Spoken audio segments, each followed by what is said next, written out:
Faleminderit për prezencën.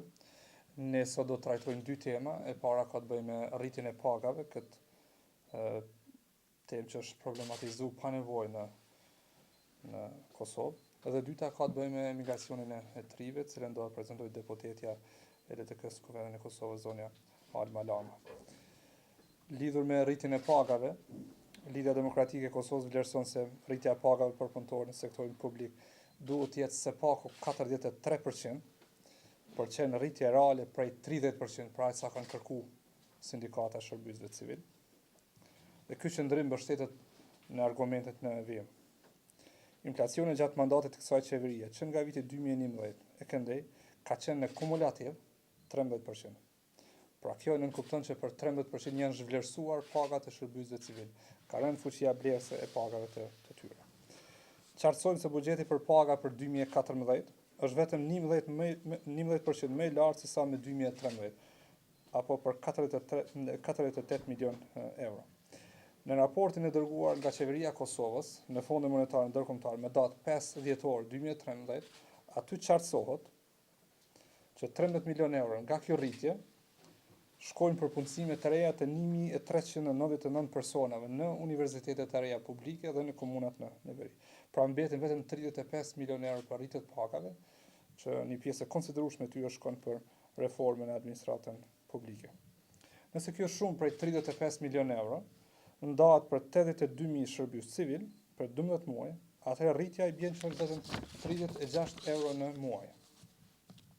Dhe nëse marrim pagën mesatare në sektorin publik për 360 euro, atëherë kjo rritje është vetëm 10%. Pra kjo rritje nuk i kompenzon punëtorët as për zhvlerësimin e pagave si rezultat e inflacionit në 3 vitet e fundit, pasi sasia e mallrave që është blerë me pagat e vitit 2011 tash nuk mund të blehet as me rritjen e pagave që pritet të ndodhë.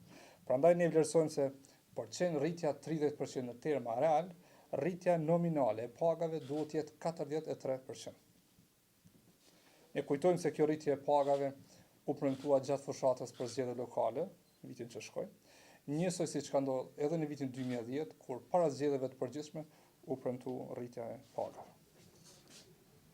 Pra shihet qartë se kjo rritje e pagave është e motivuar për qëllime elektorale, nuk ka asnjë qëllim tjetër. LTK vlerëson se rritja e pagave nuk duhet të bëhet vetëm në kohë të zgjedhjesh. Rritja duhet të jetë e rregullt në baza vjetore, në përputhje me rritjen e çmimeve për të ruajtur fuqinë blerëse të pagave dhe në përputhje me rritjen e buxhetit të shtetit. Në qeverinë e ardhshme të LTK-s, pagat do të rriten për të siguruar standardin e jetës së qytetarëve dhe të familjeve të tyre.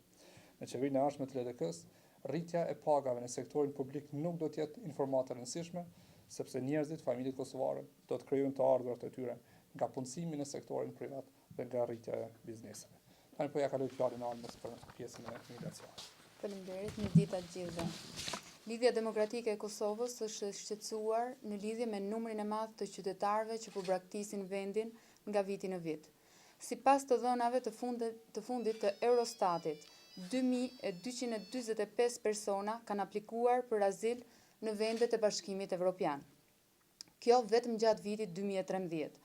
Kosova është renditur në mesin e 10 vendeve që më së shumti kanë kërkuar azil në BE, krahas atyre vendeve që janë të prekur nga lufta, si Siria, Afganistani, Iraku, Irani, Somalia, Bangladeshi, Nigeria e tjerë. Krahasuar me vitin 2012, kur numri i azil kërkuesve ishte 10.135 dhe vitin 2011 rreth 9.000, kemi dyfishim të numrit. Kjo situatë flet për gjendjen e rëndë që po jetojnë qytetarët e Kosovës. Me mijëra të rinj po ja mësojnë Evropës përmes rrugëve ilegale për shkak të papunësisë së lartë dhe mungesës së perspektivës. Qeveria e Kosovës i ka fshehur shifrat deri tani, e ka fshehur edhe faktin se pikërisht kërkesat e larta për azil janë pengesa numër 1 në lidhje me procesin e liberalizimit të vizave. Dhe prandaj edhe përgjigjet që ka marrë deri tani janë negative prej kaq vitesh. Qeveria e Kosovës është zhytur në korrupsion dhe shpërdoruese e paras publike nuk po arrin të krijojë perspektivë për qytetarët. Ndryshe, nuk mund të shpjegohet emigrimi i 10 mijëra të rinjve, ndryshe nuk mund të shpjegohen përgjigjet negative që vijnë vazhdimisht nga Brukseli për sa ju përket liberalizimit të vizave. Nëse jo, faleminderit. Faleminderit.